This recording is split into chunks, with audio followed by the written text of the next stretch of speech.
Hello, this is video 2 of day 4. We're going to focus now on coping styles. I'm going to be very blunt. This is very early work. I'm certain of it. I'm solid. I use it on myself. But I have a problem. I am a controller. I am not an avoider. I require conversation with avoiders to ask them questions, to get information so I can polish this. I do not have access to that yet. So this video is probably going to get replaced and updated later once I have an understanding better as to, I'm pretty sure this is a primitive video, but it is definitely enough that you can start working on it. I just can't give you as much hand-holding as everything prior to this. This is one area that is fully, I'm going to come back to it. And when I do, I'm going to be really solid on what I'm directing here. So if I'm a little, I don't know, this is what feels right. This is why, is because I can only talk to you as a controller. If you are an avoider, I'm going to need to sit down and ask you some questions, and then I can help direct. But it's pretty much here. Coping styles, and I actually have diagrams for this, so I'm probably going to provide the diagrams for this segment as well. There should be a PDF with this video so you can see what I'm talking about.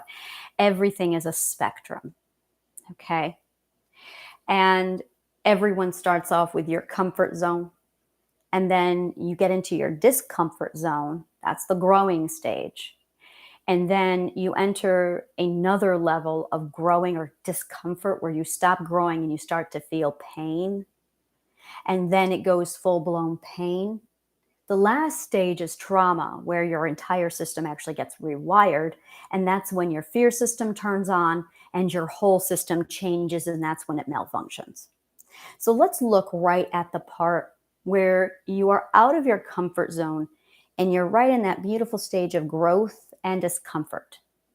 Now, the way it's supposed to go, as an attachment style goes when you're with your mom is your core center. Your identity, if you have a healthy mother, should be nurtured alongside your mother's identity and kept separate. In most cases, this does not happen. The mother's identity molds and becomes the child's identity, which is toxic. We're not going to talk about that right now. We're going to talk about how your identity should be developing right next to your mom's. And you have a safety perimeter in this safety bubble. Let's say it's about 3 feet, okay? Now, as you get older, this is your comfort zone, by the way. This is your comfort zone. As you get older, around 2, 3, 4, this 3-foot diameter expands to 6 feet. And this is when the toddler decides to be brave and wander off. And at first it goes, I'm on an adventure. And then it realizes it has strayed too far and it comes back to the comfort zone, the mother and her 3-foot diameter. The child comes back and then it goes, whoa, that was an adrenaline rush. I went 8 feet away from mom. And then it does it again. Haha. AI, it's training, it's Jerry. So the child then goes 8 feet. It experiences adventure, excitement, thrill, joy, head rush, fear, and then the child comes back. The child then re-enters the comfort zone. Now, in a perfect world, when the child goes out, the mother can hand the child a security blanket or a bunny or something, so that when the mother is away and the child is out on one of its adventures and it gets scared, the child can turn to the security blanket. The security blanket provides emotional comfort that reminds the child that it is safe. This is a coping style, okay? That is what a favorite toy or a security blanket is for a child. It associates safety with the security blanket and or the stuffed toy so that when mommy is away and it cannot come back to the comfort zone, it's going to be okay because it's got its safety blanket. This process is referred to as association or comfort by association. We also have trauma by association, but in this case, we are going to focus on comfort through association. Now, comfort in all cases refers and encompasses what we love. That would be our mother. That would be who we are, our blanket. At 2 years old and 4 years old, what we love is really, really, really identified and small, like my toy truck, or my dolly, or my yellow stuffed bunny. There you go. That's all you got. Like that's it. Okay. It's not a lot. And the older you get, the more things you realize you love. This is supposed to grow and expand as you get older, and your safety comfort zone expands. So by the time you can be 200 feet away from mother, or you can be across town from mother, and you can maybe even spend the night, you might be impulsed. You might have the urge to want to bring your safety blanket with you when you're 8 years old and you're doing a sleepover at somebody's house, because you are going into that unknown, exciting adventure zone, aka the sleepover, and you can't go back to mom right away. So you have something with you to soothe you, to reassure you, to comfort you. What you choose to comfort yourself is your coping style. For some people, it's an object. For other people, it's sucking their thumbs. It really varies and depends. Now, one thing is consistent. The coping style that you use is the same thing you use when you feel safe. For me, it's cleaning and cooking. Those are two things that I only do when I feel safe. So when my danger increases, I don't cook and I don't clean because it's not safe to do so. So when I realized this and I needed to show Jerry that I'm safe now, I had to force myself to cook and clean to show him, look, Jerry, I'm cooking because everything is okay. And Jerry went, whoa, she's cooking. Everything must be okay. And Jerry calmed down. And then I cleaned. And Jerry went, oh my God, she's cleaning. Everything must be okay. Now, this is where I'm going to be giving you a lot of homework because I cannot help you here. Understanding what's going on and the importance of these things is what I can do. I can teach that to you. But I can't tell you what these things are. I have no idea anything about you. You are going to have to figure out what your coping style is. You are going to have to figure out what you need to comfort yourself. And then you are going to have to put these activities together. So when people hear self-care regimen, the first thing they think of right away is go get your nails done, go to the spa, and spend like $500 on a shopping spree.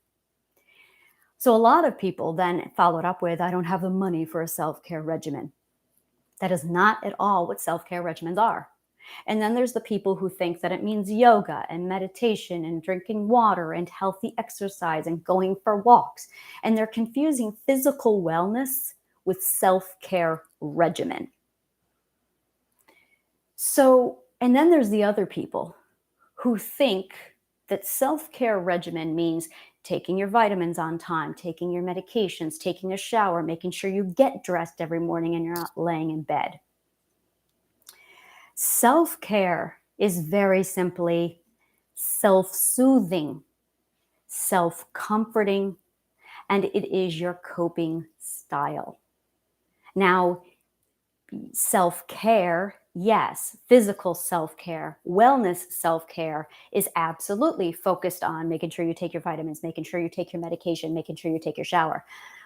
But when we are talking about triadic healing and the self-care regimen, I am specifically referring to your happy place, your coping style. I am specifically referring to your hobbies, what things you love, what you do for you because you love them. I am specifically referring to when you feel safe, what do you do that you normally wouldn't do? Because we all have a in danger mode and an in safety mode. And the trick is to remember what your safety mode is and implement it even though you feel like you're in danger. And that visualization will literally trick the Jerry to think it's safe.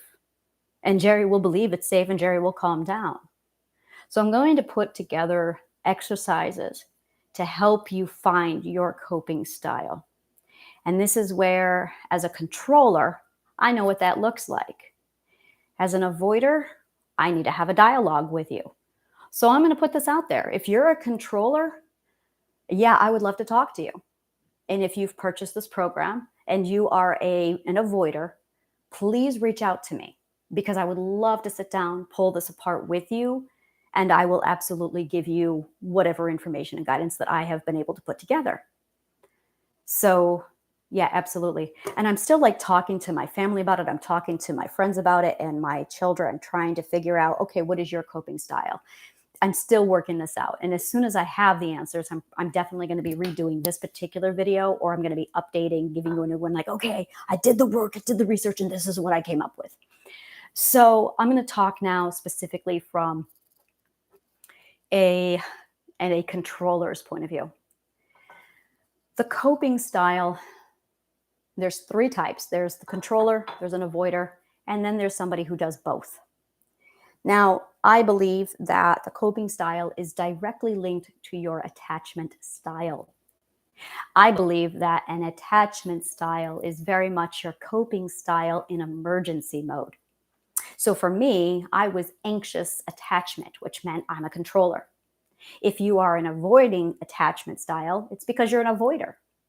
The problem is you're supposed to be using your coping style to soothe your Jerry, but you're not. There's healthy coping and there's toxic coping. When it becomes toxic coping, it immediately goes into an attachment style. When it is a healthy coping, you calm the Jerry. So you can choose a healthy coping, which actually soothes the Jerry, or you can choose a toxic, which actually doesn't soothe the Jerry. It just makes you feel better. And then Jerry goes off and does whatever he wants anyway. So you do more of the toxic because it makes you feel good. And Jerry doesn't get the comfort he needs and he goes off even more crazy. So you do more. Suddenly you're over here in the anxious style, anxious attachment style. Now, on the flip side of that, let's say you are an avoider. Again, this is all my hypothesis and I have to really put it through here, but I'm pretty sure this is it. You have a healthy coping style, and this is where I don't know what that is. And you have a toxic avoidance style. That I think I do know. That is where addiction comes in, by the way, is you are avoiding. This is where video games come in. I think this is where I'm not an avoider, so I don't know. So you start to use other habits to avoid, to give yourself comfort, I think. And some of the avoidant behaviors actually soothe the Jerry. Other avoidant behaviors give you the feeling of comfort without actually comforting the Jerry. So you do more of those avoidant behaviors, you feel good for a minute, and then Jerry goes off like crazy because it's not soothing Jerry. You're focused on the feeling of comfort instead of taking care of Jerry. Yeah, you're focused on making yourself feel good instead of soothing fear. Likewise, as a controller, you're looking to feel good instead of addressing the fear. So technically, even as a controller, you're still avoiding the fear. See, and this is where it feels right, but I can't prove the logic yet. It feels right, but I don't have the logic. And that's where I'm struggling is I need the logic, I need the theory. So it feels right with what I'm describing to you about how you're here and you can avoid to soothe Jerry or you can control to soothe Jerry. And there's healthy, proper methods to do this so that you actually soothe the Jerry. And then there's toxic soothing techniques where you control and it's feeding your emotions. It's making you feel good, but it's not addressing the fear. Or you're avoiding to make yourself feel good, but it's not addressing the fear. And then it gets worse and worse. And now you're over in your anxious attachment style, avoidant attachment style. I think that's what it is. That's what it feels like to me. And that feels good. This all feels right. But I can't logically prove it yet. So I'm working out the actual logical argument to prove through deductive reasoning that this is what's taking place, but I need more data to do that.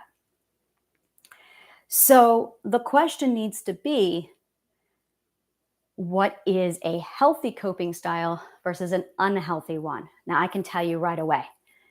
Addiction, alcohol. Those are anything where it's addiction. I know that goes down into this area.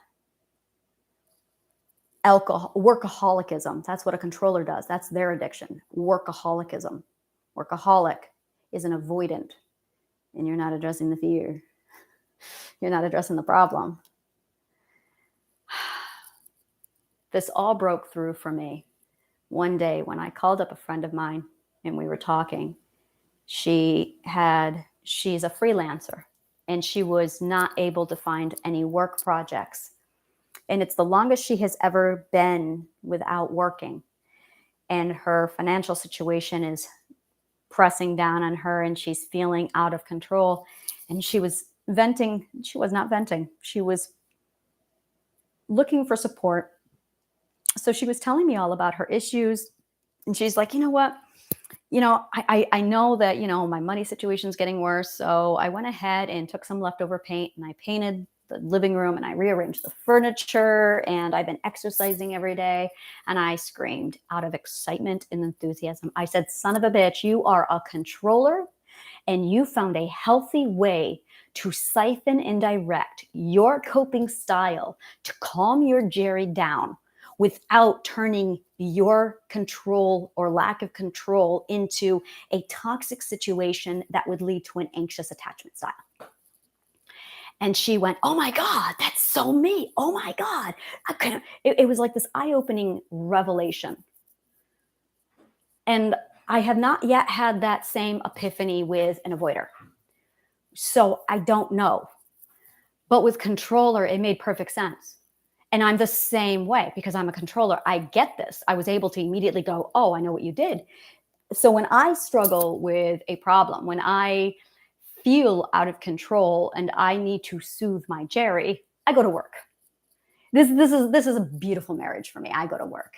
I get worried about money and I will put the video game down and I will immediately pull up my laptop and I'll put out a couple ads. And then I'll work for another 2 hours. I will make sure I take my vitamins and I'll exercise and I'll keep myself busy. On my bad days, I will stay in bed and sleep for hours. I don't do that anymore. I used to. That was avoidance. And I think that's it right there is I think I'm losing focus.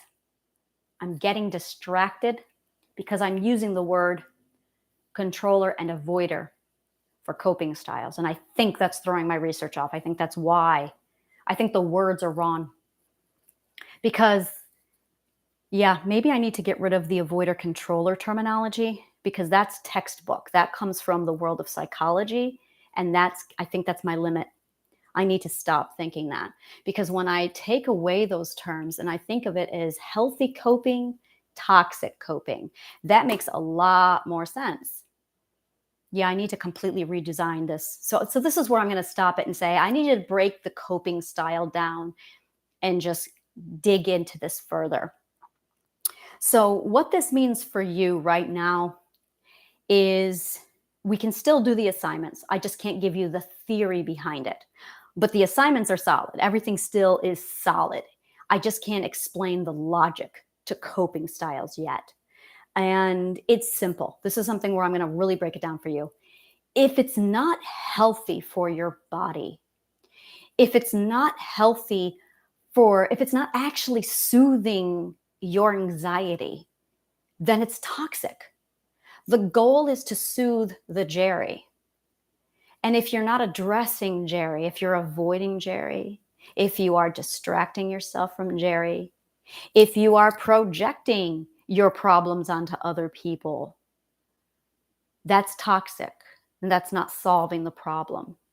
You're going to have to sit down with Jerry, soothe, reassure, validate. You're going to have to recreate a safe environment to prove to yourself that it's okay. Look, Jerry, I'm cleaning the house. I normally wouldn't do that if everything was in danger. Now, would I? You are literally out logicizing Jerry at this point. Jerry, in his stupid little brain, would go, oh, you are cleaning. Everything must be okay. And then, wow, he almost sounded like Kermit the Frog there for a minute. Everything's okay. and then Jerry calms down. Okay, so that is ultimately the goal. So let me figure out my theory. Let me figure out the logic behind why, but it really still stands. If you are grabbing marijuana, if you are doing acid, if you are taking ketamine, if you are grabbing wine, justifying it, you're not looking at Jerry. You're bullshitting yourself. That's avoiding.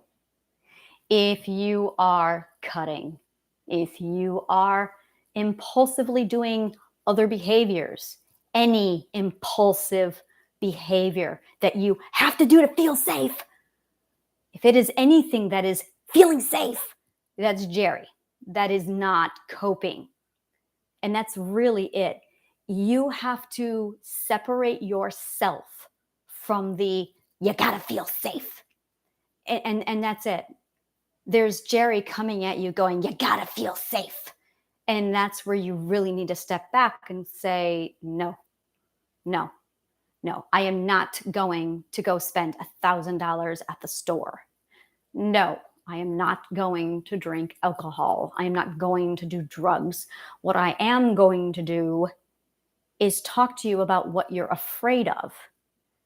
And it's okay. And instead, I'm going to go to work. I'm going to pause, calm down, reflect. I'm going to validate the fear. I'm going to reassure you that everything is okay. There is nothing I have to do. Now, if you know what you love, if you are tuned into that, then the best thing is do your hobbies. God, I wish I could figure this out. And I'm so close. And you know what? Maybe I will.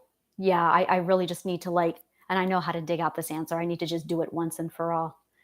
Because I think that's it, is I've been distracted with avoider and controller. So,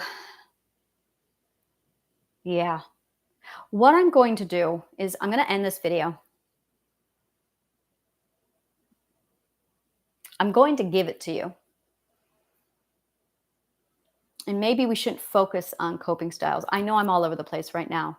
And I'm trying to, basically you need to soothe, reassure, validate. So I'm going to go into a 5-minute video and just break it down of this is the assignment. This is really what you need to do. And it is soothe, reassure, validate. You need to find what you love, your hobbies.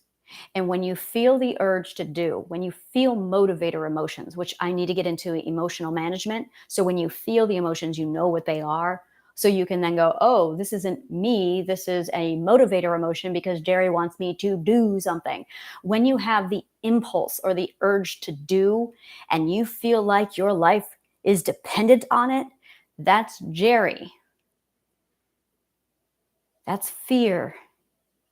And fear is countered by love and logic. So when you sit down, comfort, love, comfort, love. Comfort is love. Love gives you comfort. Love, give me a minute. I told you I'm going to figure this out very soon. Love gives you comfort. Love gives you comfort.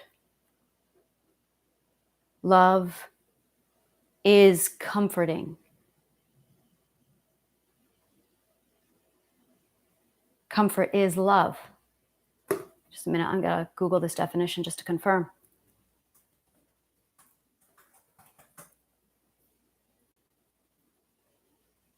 The state of physical ease and freedom from pain or constraint. Easing or alleviation of person's feelings of grief or distress. Now, I know logically that process of easing and alleviating fear is done by love, because love is the opposite of fear. And when you have love, fear goes away. I am pretty sure I know that love is comfort. Love is comfort. Love is what comforts us. That's why you have the security blanket. That's why you have your mother, because we seek out love for comfort. No, this is it. This is not, and there it is. There it is. I'm plugging it in because, and it's not love, romantic love. This is love as in self-love. See, this I couldn't figure it out. When my therapist told me I needed to learn how to comfort myself, this was the hardest thing I had to learn. I'm like, I don't understand. What do you mean comfort myself? And I went through so many logical arguments with her and they could not explain it. So it's one of those things where you guys don't know the answer. You don't know what comfort is. You can tell me what it looks like, but you can't tell me what it actually is. So I went off on my own and started to do my own theoretical research. And I'm pretty sure that it is. Comfort is love. Because every time we seek comfort, we seek the ones we love.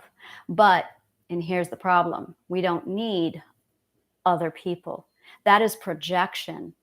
We are needing ourselves. So, and ourself is literally devoid of ourself. Fear is an absence of the self. That's why we have fear, is because we lack the self, because the self has been taken away from us, has been broken away, thrown away. And that's why fear is even present. So to soothe fear, identity must come back in all of her beautiful, loving glory. And it is love herself that comforts Jerry. That is the soothing reassurance. It's okay. It's all right. You are loved by yourself. You love yourself, so it's going to be okay. It's trust, comfort, trust. It's self-trust.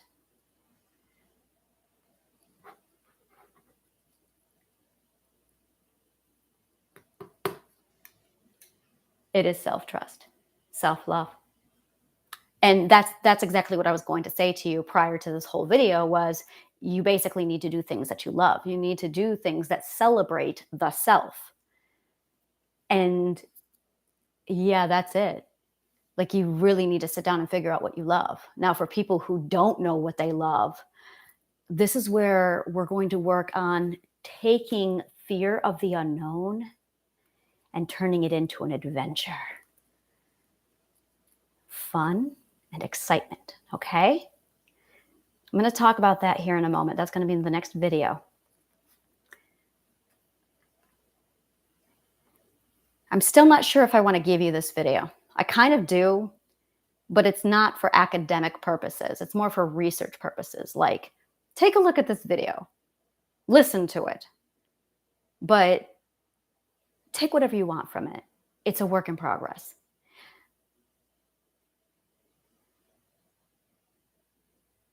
I'm processing it all now. All right, I'm going to go ahead and wrap this up here. I will decide what to do with this video later, but I'm going to get into fear of unknown and how to turn that into adventure mindset, fun and excitement. And then once you do that, you're going to be able to explore what you love and access that. All right. Thank you.